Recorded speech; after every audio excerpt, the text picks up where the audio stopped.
Hey guys, NASCAR Racing 18 here with some more diecast from the NASCAR Authentics and from Cars and from Disney Pixar Cars. We are going to do Riche Gunzit, which is the next generation 70 gas sprint car. On the back are some more next generations that I've already revealed.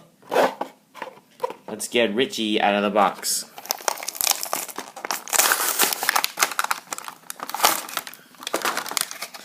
There he is. Let me show the screen.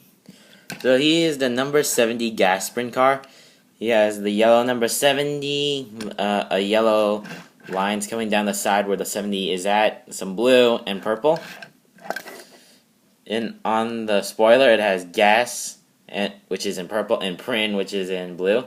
And then there's the pail for gas sprint. He has a yellow spoiler, the rookie stripes, because he is one of the few next generation racers. Now we had Floyd Mulville, which is the generation, and we have two of these. Let me show you. So each of them are different. This one, the old version, is longer and it has, circle pills. And this one has the regular pill, but it's mostly lightish blue.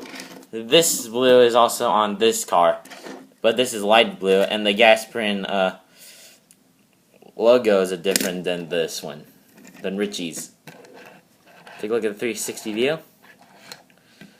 And that's about it. Well guys, thanks for watching this episode, and more will be out soon. Thanks for watching.